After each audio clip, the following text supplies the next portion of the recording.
Hello guys, welcome to our channel. आज हम class 12 के फिजिक्स का chapter number 4 moving charge and magnetism का एक्सरसाइज नंबर 4.10 करने जा रहे हैं। लेट रीड द क्वेश्चन में हमें क्या बोला है। क्वेश्चन में हमें दिया है दो moving coil metre M1 and M2 और उनके following particular R1, N1, A1, B1 हमें ऐसे दे रखे हैं। और हमें क्या बोला है कि जो स्प्रिंग कांस्टेंट है ना वो आइडेंटिकल है फॉर द 2 मीटर। हमें डिटरमाइन करना है ratio of the current sensitivity end voltage sensitivity of M2 and M1 का। ओके, नाउ हमें क्या फाइंड करना है। ए पार्ट में हमें फाइंड करना है करंट सेंसिटिविटी। तो जो करंट सेंसिटिविटी होती है वो फाई अपॉन में I is equals to NAB upon में के होती है। तो ये जो होता है ये अपना क्या होता है, करंट सेंसिटिविटी होता है। क्या होता है, करंट सेंसिटिविटी होता है। तो लिख देते हैं ये क्या है अपना करंट सेंसिटिविटी। ओके, तो ये हमारा करंट सेंसिटिविटी है।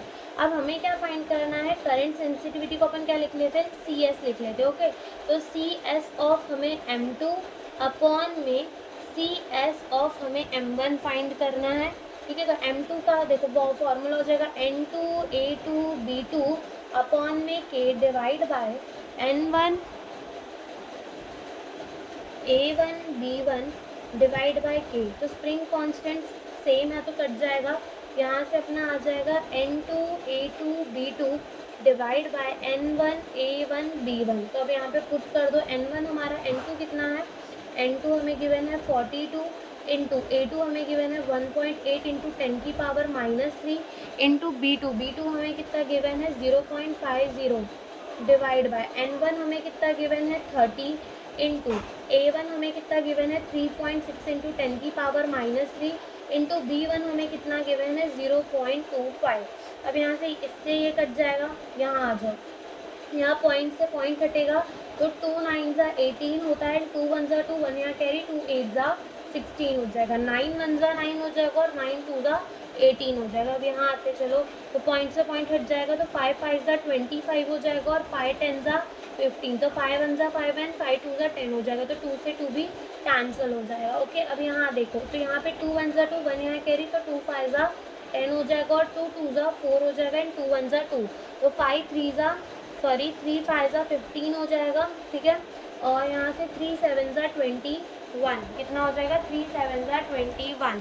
तो जब हम 7 एक सेकेंड देखो 3 5 जा 15 होगा। ओके, 3 5 जा कितना हो जाएगा 15 हो जाएगा एंड 3 7 जा 21। तो जब हम 7 डिवाइड बाय 5 करेंगे तो हमारा आंसर जो है आएगा 1.4। तो ये हमारा आंसर आ गया। हमने रेशियो फाइंड कर लिया है CS का। अब आते हैं बी पार्ट में। बी पार्ट में हमें क्या फाइंड करने का है, वोल्टेज सेंसिटिविटी को फाइंड करने का है। तो जो वोल्टेज सेंसिटिविटी वो phi by V is equals to NAB upon में K 1/R होती है। ओके, तो अपन वोल्टेज सेंसिटिविटी को क्या लिख देते हैं, VS लिख देते हैं। तो VS ऑफ M2 अपॉन में VS ऑफ M1। तो M2 का कितना हो जाएगा N2A2B2 divide by K into 1/R2 divide by N1A1B1 divide by K into 1/R1। K से K जाएगा कट और यहाँ आएगा N2A2B2 अपॉन में N1A1B1 इंटू यहाँ से R1 ऊपर चला जाएगा और R2 नीचे आ जाएगा। तो ये तो अभी हमने फाइंड किया, ये तो करंट सेंसिटिविटी है। तो ये कितनी आई अपनी 1.4 इंटू R1 हमारा कितना है, R1 हमें दे रखा है 10 एंड R2 हमें कितना दे रखा है 14। पॉइंट हटेगा नीचे 10 आ जाएगा, 10 से 10 कट जाएगा, 14 से 14। तो आंसर आ जाएगा 1। तो यही हमसे इस क्वेश्चन में पूछा था। Thank you for watching the video.